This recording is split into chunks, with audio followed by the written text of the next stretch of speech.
Welcome into To Your Health.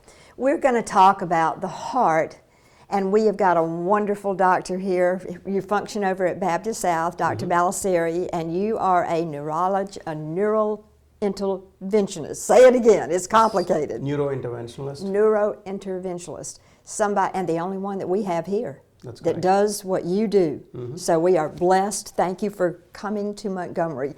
Thank you for having me. Tell us what we look for. All of you out there need to be very aware of this. What are the symptoms of a stroke? So anything that's all of a sudden, see, strokes are something that are life-changing. They happen all at once, boom.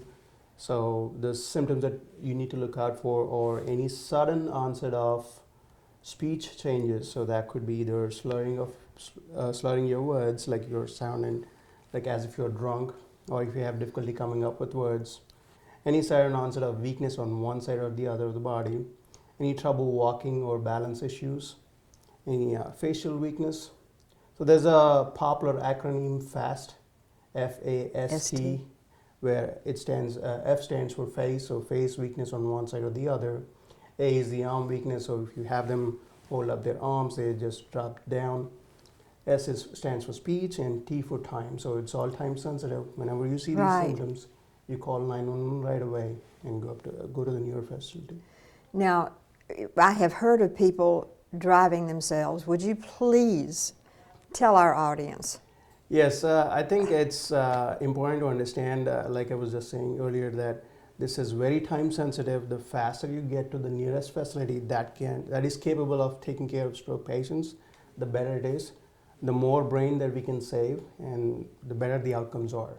So it's always better to call 911, and that way the EMS personnel would know which place would be the best to go to, and of course that would be the fastest way to do it too.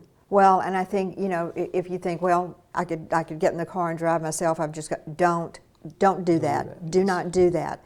Because, again, in the ambulance, you've got the EMTs. That means that you're already beginning care while you're on the way. That is correct. So, and you're not endangering somebody else. So I can't believe it when I hear about people that actually do that. Yes. I think it's more about awareness of the stroke symptoms itself. And I see that now, since we've been doing so much of education for people, we are seeing people are more receptive to this and are more educative of how to identify these symptoms, and are being more proactive in calling the EMS and bringing them. But off and on, we still see these patients who come in by private vehicle, which is not the right way to do it. But I think things are getting there. It's all about education and awareness. That's right. Well, when you talk about stroke, are those symptoms different for men and women, or are they pretty much the same? They are all about. I mean, they are same for regardless of man. It does not differ from men to women. It's the same. Yes. Pretty much the same. So.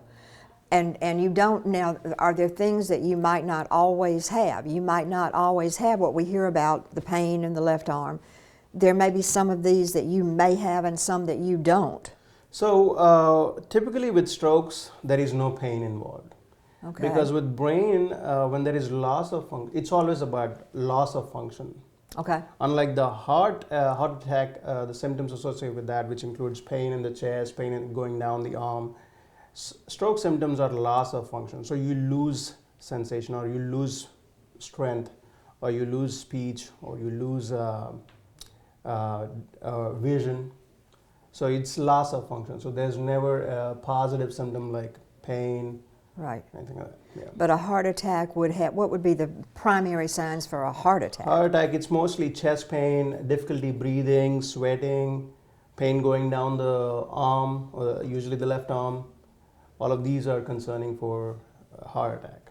Okay, so more loss of function with the stroke. And could you just give me a description of what you are able to do for a stroke victim or an aneurysm? Yes. So for the stroke victims, there are two different kinds of treatment right now. One is the clot busting medication, which is more well known because it's been there for a while now. It's been in practice since 1995.